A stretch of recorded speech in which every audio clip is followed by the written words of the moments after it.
اپنی صحت کے متعلق مزید معلومات حاصل کرنے کے لیے ابھی ہمارا چینل سبسکرائب کریں اور بیل آئیکن کو دبانا مت بھولیں۔ السلام علیکم، ہیلتھ اویئرنیس سیریز میں آج ہم بات کریں گے مونکی پاکس وائرس کے حوالے سے بات کریں گے، کیونکہ 2-3 دنوں سے کافی اس کو ڈسکس کیا جا رہا ہے۔ ہیلتھ اتھارٹیز نے بھی ہائی الرٹ جاری کر دیا اور کافی اس چیز کو ڈسکس کیا جا رہا ہے، تو اس حوالے سے کافی لوگ پریشان بھی ہیں۔ کچھ لوگوں کا خیال ہے کہ شاید یہ کورونا کی طرح کی کوئی وبا آنے والی ہے۔ تو دیکھیں، یہ جو مونکی پاکس ہے نا، سب سے پہلے بات تو یہ کوئی نیا وائرس نہیں ہے، اور پچھلے سال بھی 2022 میں جو ہے اس کی وبا تقریباً یورپ کے کچھ 12 ممالک کے اندر اس کی کیسز رپورٹ ہوئے تھے۔ تب بھی ہم نے اس پر بات کی تھی، اس پر آرٹیکلز لکھے تھے، لیکن اس وقت پاکستان میں کوئی کیس رپورٹ نہیں ہوا تھا۔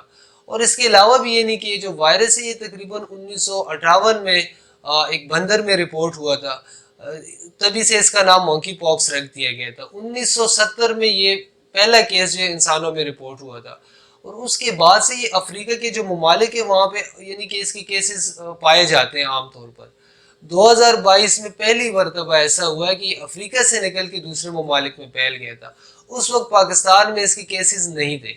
اب 2023 میں یعنی کہ 25 اپریل کو اس کے 2 کنفرم کیسز پاکستان میں جو ہے وہ رپورٹ ہوئے، اور کافی لوگ اس کے حوالے سے پریشان ہیں کہ شاید یہ کوئی خطرناک قسم کا وائرس ہے، لیکن دیگر وائرس کی طرح یہ تیزی سے پھیلنے والا وائرس بھی نہیں ہے۔ یہ اسمال پاکس، یہ چکن پاکس کی جو فیملی ہے وائرس کی، بالکل اسی طریقے کا وائرس ہے۔ اس کی علامات بھی تقریباً ویسی ہے، یعنی جسم کے اوپر جو ہے دانے آ جاتے ہیں، جو پانی والے دانے ہوتے ہیں، ان میں پھر خارش ہونی شروع ہو جاتی ہے، اس کے ساتھ تیز بخار، سر درد اور نزلہ زکام کی سی علامات۔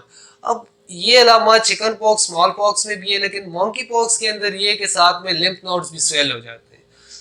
اسی طریقے سے جیسے دیگر وائرسز جو ہے ٹرانسفر ہوتے ہیں، اب یہ جو وائرس ہے یہ جانوروں سے انسانوں میں پھیلنے والا وائرس ہے، جسے ہم زونوٹک ڈیزیز بھی کہتے ہیں، اور یہ ہم ناک کے ذریعے، منہ کے ذریعے، آنکھ کے ذریعے یا ڈائریکٹ کانٹیکٹ کی وجہ سے، یعنی کہ اگر کسی جانور کو مسئلہ ہے یا کوئی کسی شخص کو یہ وائرس ہو گیا، یہ بیماری ہو گئی ہے، اور اس کے جلد کے ساتھ ہم اس کی جلد کو چھوتے ہیں یا جو دانے ہیں ان کو ہاتھ لگاتے ہیں، تو یہ پھر ایک شخص سے دوسرے میں جا سکتا ہے۔ اس کے علاوہ اس کے علاج کے حوالے سے اگر بات کریں تو CDC کے مطابق کوئی اسپیسیفک اس کا ویکسین نہیں ہے ابھی تک، اور نہ ہی کوئی اسپیسیفک ٹریٹمنٹ ہے۔